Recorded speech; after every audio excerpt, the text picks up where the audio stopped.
Hello, Albert's letter. Hello, I'm John Quest. I served in the Marine Corps from 1986 to 1992. I served as a sergeant during Desert Storm in 1991. I was Albert's bunkmate for our deployments over to Hawaii and to our deployments to Okinawa and to the Philippines. Him and I were really great friends, and when we used to go hang out in Mexico, there was a group of us that would do that. But Mejia, Madrid, and I we were kind of like the three amigos. I was the only gringo though. So it was a lot. Madrid was a very personable, good friend that he always had my back. So there was no question that he always had my back. So during Desert Storm, I served in the fire direction center of an 81 millimeter platoon, part of an infantry unit. Our battalion of about 1,300 Marines spearheaded our our regiment or our battalion for the Marine Corps through the minefields, through and capturing 300 to 400 Iraqis when we went through the minefields. And once we got onto the other side of the minefields, that's when we got ambushed. And that's the big event that happened for us during that time, because the ambush was scary, because it was like in the movie Gladiator, all those arrows coming towards you, it was like that, all those arrows coming flying towards, I guess it's Russell Crowe in the movie, but that's how it looked like when I jumped out of my vehicle, and you see all those sable rounds, just, the rods. So there's sable rods that get shot out of they're like 20 millimeter, once they get shot out of the cannon or whatever. It's like a 76 millimeter cannon that shoots it out. Then once it goes to a certain distance, and then it kind of disintegrates the shell of it, and then there's just a rod that's about 18 inches long that just kind of like penetrates, and it's got depleted uranium in it. So when we got shot up, that's what all these rods were coming towards us that looked like those arrows. And you kind of felt like at certain times that you could duck them, but they were coming in so fast. And they were just digging into the dirt, and little plumes of 2 to 3 feet of depleted uranium was expended from the ground, and like little plumes of mushroom clouds coming out of the ground 2 to 3 feet high.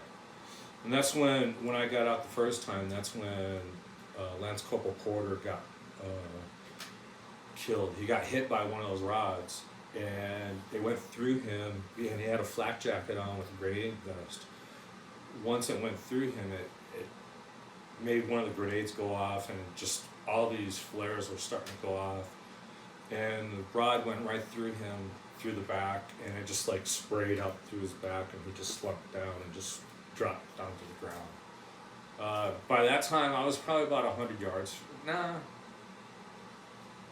feet from him, because we had just exited out, and we couldn't really get out too far from the minefield because it was like all the Marines were in front of us and they were kind of blocking us.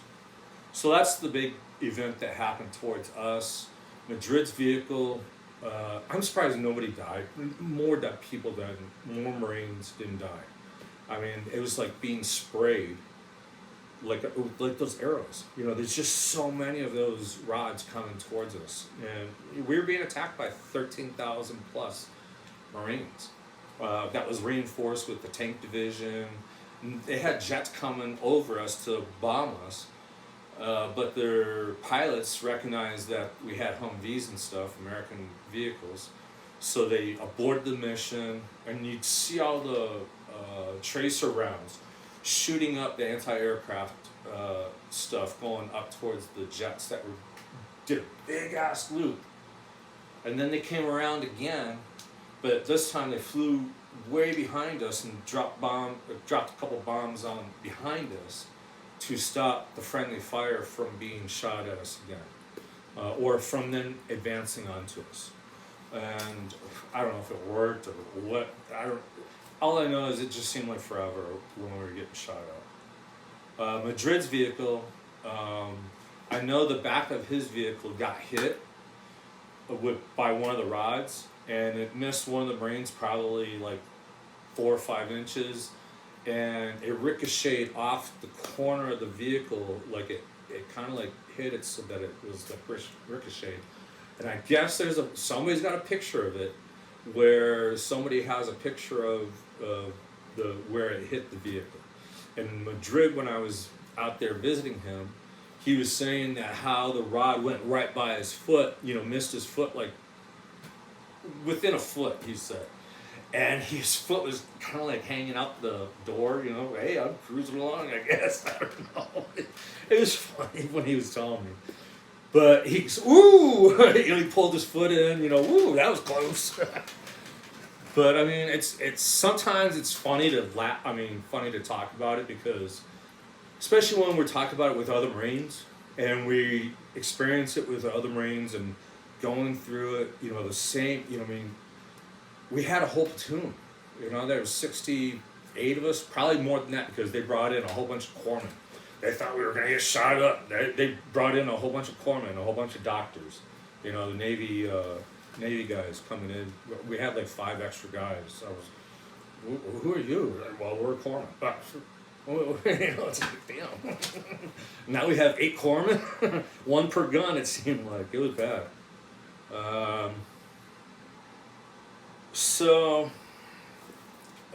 Madrid, yeah. Madrid, when I went to go visit him, he just remembers it the same way as I did. When we've talked a couple times after that, especially when talking about people committing suicide in our platoon. One of the guys that committed suicide in our platoon was in his gun, on his gun, in his vehicle during Desert Storm. And that happened back in November 2020. Yeah. So Madrid called me up after that. We felt really bad about it, and we just had a good talk. It was sad. And getting parched. This is just water. Sorry it's taking so long to talk. I guess I got a lot of stuff to talk about. Let's see what else. Guess I got everything. Ground. Yeah. So I got that.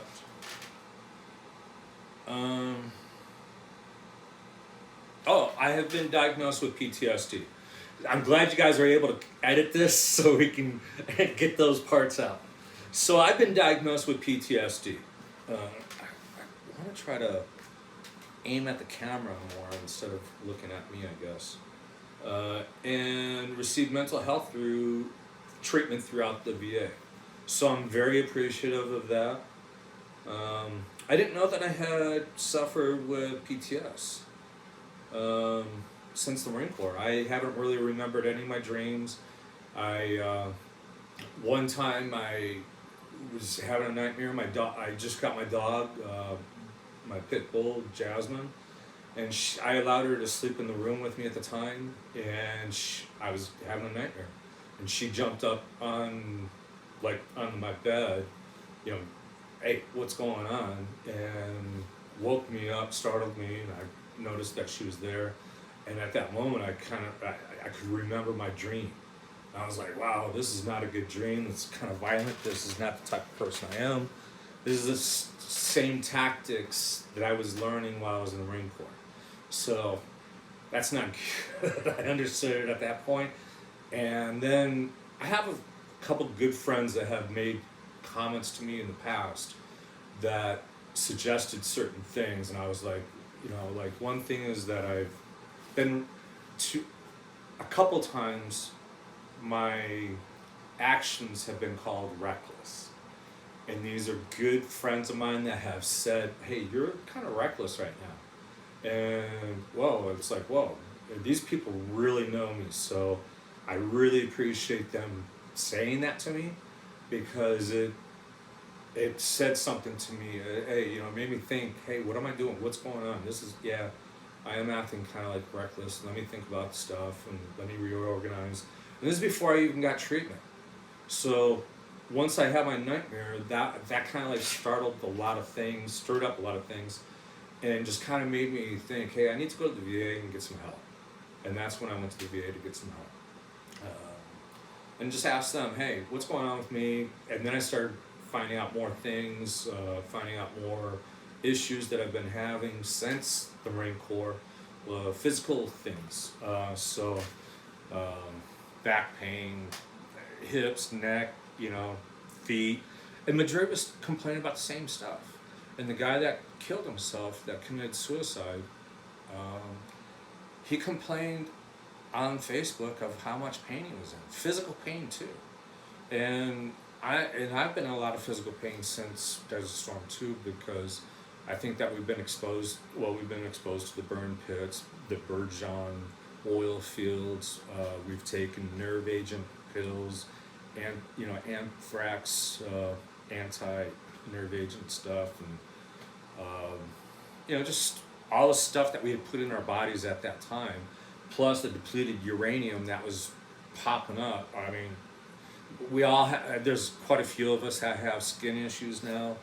But, you know, guys that were in my same vehicle, I mean, he was in my same vehicle. PTSD,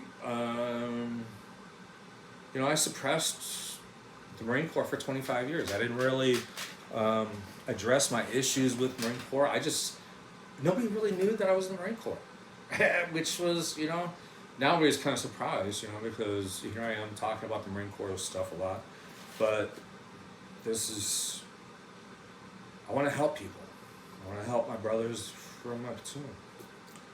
So it just breaks my heart that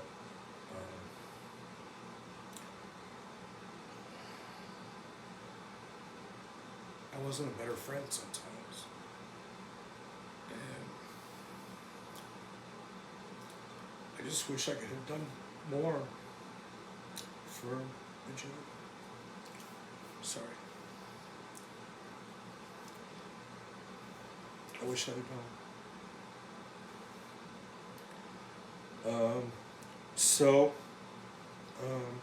PTSD.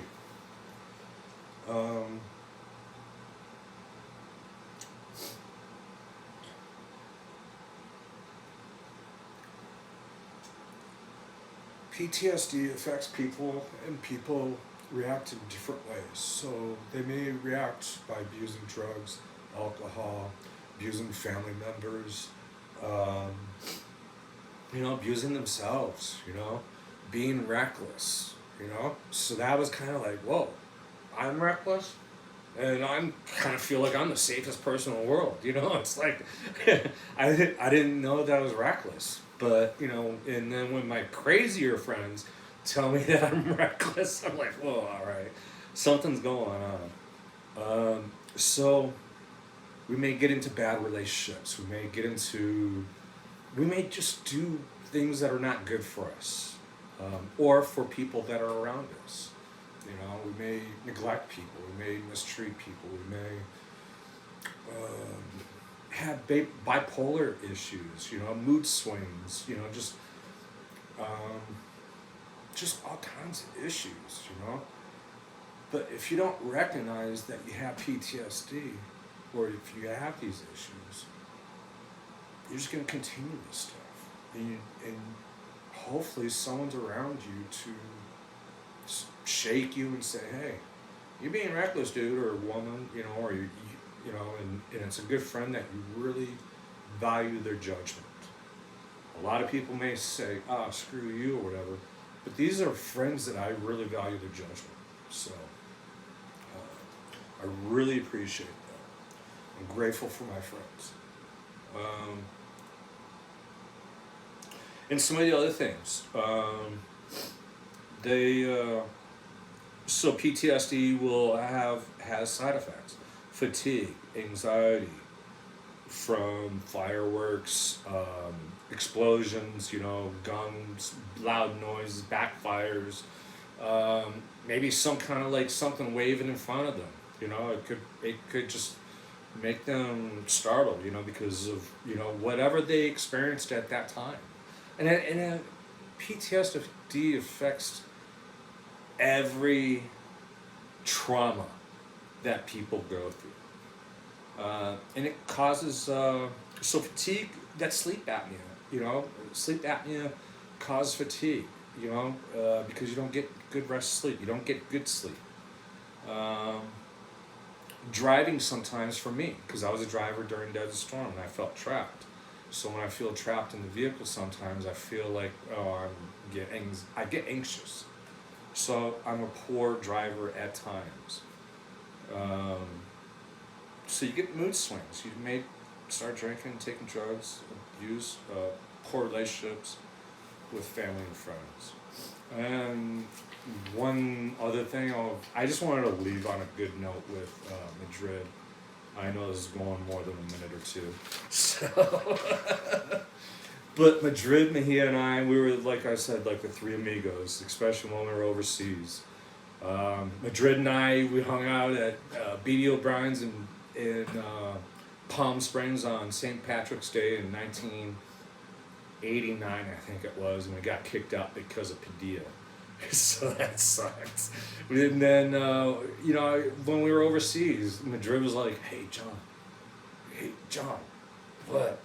Yeah, hey, do you want to go get some taco, you want to go get a taco rice bowl? I'm like, dude, really? All right. So he'd wake me up sometimes, we'd go, and Mejia too, he'd wake up, if I didn't feel like it, he'd wake Mejia up. Mejia did, or the three of us would go. And then we're on the way back, it was just like, hey, let's go. Well, we know, taco rice bowl. It wasn't even like, we had already started going down the street that it was on.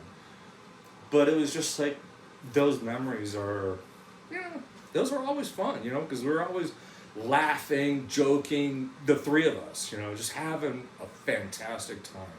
Wherever we were, even in the miserable spots, like when Madrid and I went to Hawaii before Mejia hooked up with this, it was just like Madrid, Harley, and I. We hung out in Hawaii for 5 nights, and oh my god, yeah, that's for another video. I mean, that's not for a video. But I wanted to end it on a good note with the memories that I have with Madrid also. But yeah, I wish I had another time to talk with him. There's like a lot of questions I have, even from Desert Storm, or just not even about any of this stuff.